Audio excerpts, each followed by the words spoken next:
अगर आप survival mode में है ना, फाइट फ्लाइट फ्रीज रिस्पॉन्स में है, तो आप अपनी बॉडी को हील नहीं कर सकते। आपका डाइजेशन खराब हो जाएगा, आपकी इम्यूनिटी खराब हो जाएगी, सेल्यूलर लेवल की जो ग्रोथ होती है वो भी रुक जाएगी, आपकी स्पिरिचुअल, फिजिकल हर लेवल की ग्रोथ आपकी रुक जाती है। Hi guys, thank you for stopping by. Thank you for stepping into your own healing process, because we human being, we co-create, we cooperate and co-regulate with each other. हमारी healing का इस humanity पर effect पड़ता है, because we all are connected. So keep on doing your inner work. आज का topic है how to get out of the survival mode. Survival mode से बाहर कैसे आए। नंबर फर्स्ट टिप है आपके लिए, आपका एनवायरनमेंट जहाँ पर भी आप रह रहे हैं, जहाँ पर भी आप अपना टाइम स्पेंड करते हैं, वो टॉक्सिक है। कांस्टेंट क्रिटिसिज्म है, कांस्टेंट जजमेंट है, कांस्टेंट फाइट्स हो रही है, रहने लायक एनवायरनमेंट नहीं है, तो आप समझ लीजिए कि उसका इफेक्ट डायरेक्टली आपके ऊपर नहीं है तो इनडायरेक्टली जरूर है। अगर आप उस फाइट का हिस्सा नहीं हो तो भी वो आपके नर्वस सिस्टम को डिसरेगुलेट कर रहा है। एक रिसर्च सामने आई जिसमें ये पता लगा है, जिन घरों में भी पेरेंट्स लड़ाइयाँ करते हैं या फिर लड़ाइयाँ होती है, वहाँ पर अगर बच्चे दूसरे रूम्स में भी हैं और उन्हें वो आवाज़ भी नहीं सुनाई दे रही है, तो भी उनका कॉर्टिसोल और एड्रेनलिन का जो लेवल है वो बढ़ा हुआ मिला।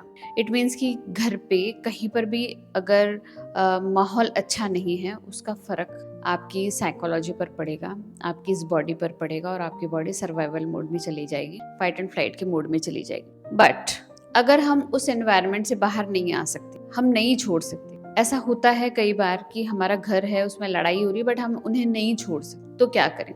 If you can not fight, you can protect your self. अपने आप को प्रोटेक्ट करने की ना पूरी कोशिश कीजिए। If it is possible for you, go out for some time, by some time for your self. चाहे आप लाइब्रेरी के बहाने बाहर जा सकते हैं 2-3 घंटे के लिए, आप पार्क में जा सकते हैं, आप जिम जा सकते हैं, योगा करने जा सकते हैं, किसी फ्रेंड के घर जा सकते हैं, बट उस एनवायरनमेंट में आपको कम से कम रहना है। अगर पॉसिबल है तो उस एनवायरनमेंट से एस्केप कीजिए। If you can not fight, protect your self. Suppose अगर मौसम बाहर खराब है, बारिश आ रही है, तो हम क्या करते हैं, हम बारिश को रोक तो सकते नहीं है, हम खुद को हाइड कर सकते हैं या फिर एक अम्ब्रेला ले सकते हैं और खुद को प्रोटेक्ट कर सकते हैं। यही काम हमें करना है। अगर हम वहाँ पर कुछ भी नहीं कर सकते तो हम खुद को बचा सकते हैं, हमें खुद को बचाना है। सेकेंड टिप जो है वो है मैस्लो की हायरार्की। आप देखिए, अगर आप मैस्लो की हायरार्की देखेंगे तो उसमें आपको पता चलेगा सबसे नीचे होती हैं आपकी बेसिक नीड्स। अगर आप अपनी लाइफ में अपने बेसिक नीड्स को फुलफिल नहीं कर पा रहे हैं तो आप कांस्टेंट सर्वाइवल मोड में ही रहेंगे। सपोज आज आपने खाने का जुगाड़ नहीं किया तो आपका माइंड कैसे पीसफुल हो सकता है। अगर आपने अपने बिल्स की पेमेंट नहीं की तो आपका माइंड कैसे पीसफुल हो सकता है, वो तो फाइट एंड फ्लाइट मोड में जाएगा ही। तो you have to try your best कि आप अपने बेसिक नीड्स को फुलफिल कर पाएं। ठीक है, तो चाहे वो खाना पीना हो, रहना सहना हो, पैसा हो, इन चीज़ों की जो मिनिमम रिक्वायरमेंट है एटलीस्ट आप वो मीट कर पाएं। कुछ लोग मेरे पास आते हैं कि ma'am I can not afford your coaching, क्योंकि बहुत बेयर मिनिमम जो पैसा मैं चार्ज करती हूँ, लेकिन फिर भी अगर वो अफोर्ड नहीं कर पाते हैं ना, आई जस्ट क्वेश्चन देम, आप इतना भी नहीं कर पा रहे हो जो कि बहुत बेयर मिनिमम चीज़ है, तो आप कैसे हीलिंग एक्सपेक्ट कर रहे हो। तो आप ये करो ही मत, मैं उनको सीधा मना कर देती हूँ, आप करो ही मत, कोचिंग वगैरह कुछ मत करो, आप सेल्फ डेवलपमेंट में जाओ ही मत। आप अभी जस्ट अपनी बेसिक नीड्स को पूरा करने का ना जुगाड़ करो। जब ये चीज़ें फुलफिल होती है ना तो यहाँ पर शांति अपने आप आ जाती है। So fulfil your basic needs. Number third है ट्रिगर्स। अपनी ट्रिगर्स को नोटिस करना है। अगर आप ट्रिगर हो रहे हो तो आपकी बॉडी ज़रूर फाइट फ्लाइट फ्रीज रिस्पॉन्स में जा रही है एंड यू आर रिएक्टिंग। जब भी आप रिएक्ट करते हो, आप नेगेटिव कर्मा क्रिएट करते हो लोगों के साथ, तो आपको रिएक्शन तो देना ही नहीं है, आपको रिस्पॉन्स देना है। चूज टू पॉज, थोड़ा पॉज लीजिए, ब्रेक लीजिए, देन रिस्पॉन्ड। जहाँ पर आपको कुछ कहना है वहाँ पर आप शांति से कह सकते हैं, but work upon your triggers. Triggers कहाँ से आया है, किस बात से आप ट्रिगर हो सकते हैं। हो सकता है अगर आपको किसी ने बोला कि आप 2 शब्द कह दीजिए आपके ऑफिस में, किसी स्टेज पर 2 शब्द आपको कहने हैं और उसकी वजह से बहुत ज़्यादा फियर आपके अंदर आ गया, ये भी फाइट फ्लाइट फ्रीज रिस्पॉन्स का ना एक एस्पेक्ट है। आप समझ जाइए कि आपकी बॉडी सर्वाइवल मोड में आ गई क्योंकि आपके अंदर फियर आया है। तो अपने फियर को नोटिस कीजिए, अपने ट्रिगर्स को नोटिस कीजिए and try to find out solution कि उस जगह क्या हो सकता है। अगर वो ट्रिगर कोई डीप डाउन ऐसा ट्रिगर है जो कि आपके चाइल्डहुड से रिलेटेड है तो इनर चाइल्ड वर्क कीजिए, जर्नलिंग कीजिए। जर्नलिंग जो है वो बहुत ही अच्छी रहती है अगर हम अपने ट्रिगर्स पर वर्क करना चाहते हैं। तो अपने चाइल्डहुड जो मेमोरीज हैं उनके ऊपर वर्क कीजिए कि व्हाट वाज दैट जिसकी वजह से मुझे बहुत ज़्यादा बुरा लगा था and it was like traumatic experience for me. And as an adult आज आप अपने इनर चाइल्ड को कैसे प्रोटेक्ट कर सकते हो, you have to say that in that journaling. आप चाहे मिरर के आगे खड़ा होकर खुद को ये कह सकते हो कि I will protect you because I am an adult, मेरे पास आज सारे रिसोर्सेज हैं, आई एम वेरी एनर्जेटिक, तो मैं आज तुम्हारे लिए स्टैंड लूंगा या स्टैंड लूंगी। पहले नहीं कर पाई थी बिकॉज मुझे नहीं पता था क्या करना चाहिए, I didn't had that energy and resources, तो लेकिन आज मेरे पास है। तो आज अगर ऐसी सिचुएशन होती है आई विल प्रोटेक्ट यू। तो इनर चाइल्ड वर्क कीजिए, थोड़ा सा मिरर के सामने खुद के साथ थोड़ी देर बातें कीजिए, तो इससे भी आपको बहुत ज़्यादा रिलीफ मिलेगा, आपके ट्रिगर्स को बहुत ज़्यादा शांति मिलेगी। नंबर 3 है meditation and slow living. Meditation कीजिए, कोई भी यूट्यूब पर या कहीं पर भी मेडिटेटिव म्यूजिक लगा लीजिए या फिर guided meditations are the best. Guided meditation है वो लगा लीजिए कानों में एंड सुनते सुनते सो जाइए। बहुत सारी हीलिंग तो नींद में ही हो जाती है।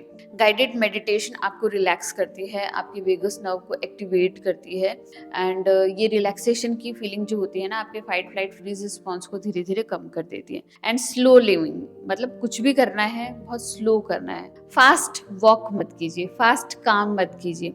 जब आप फास्ट चीजें करते हैं ना तो आपकी ब्रेथ की जो रेट है बहुत ज्यादा फास्ट हो जाती है, जिससे आपकी बॉडी में एक सिग्नल जाता है कि there is some danger out there. Body चीज़ों में डेंजर ढूंढ लेती है तो फाइट फ्लाइट फ्रीज रिस्पॉन्स में चली जाती है। आपका माइंड उसी तरीके से काम करने लग जाता है, आपकी इम्यूनिटी को रोक दिया जाता है, आपके डाइजेस्टिव सिस्टम को एकदम धीरे कर दिया जाता है। तो ये सारे सिम्टम्स आपको देखने को मिलेंगे अगर आप किसी चीज़ को एज थ्रेट परसीव कर रहे हैं। सो आपको स्लो करना है। अगर आप बात भी कर रहे हैं तो स्लो योरसेल्फ डाउन, कोई काम कर रहे हैं तो स्लो योरसेल्फ डाउन, या फिर practice deep breathing. Deep breathing भी बॉडी में एक सिग्नल भेजती है कि एवरीथिंग इज सेफ, तभी हम डीप ब्रीदिंग कर रहे हैं, है ना।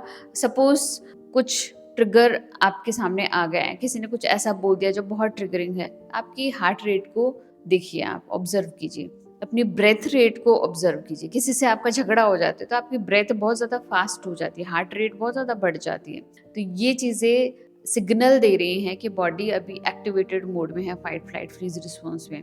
लेकिन वहीं अगर आप डीप ब्रीदिंग कर रहे हैं, अगर आप मेडिटेशन कर रहे हैं, अगर आप स्लो लिविंग कर रहे हैं, तो आपकी बॉडी में एक सिग्नल जा रहा है everything is safe, there is no such danger. Next one is affirmation. Mirror के सामने खड़े हो जाइए और खुद के लिए ना अच्छी अच्छी बातें अफर्म कीजिए।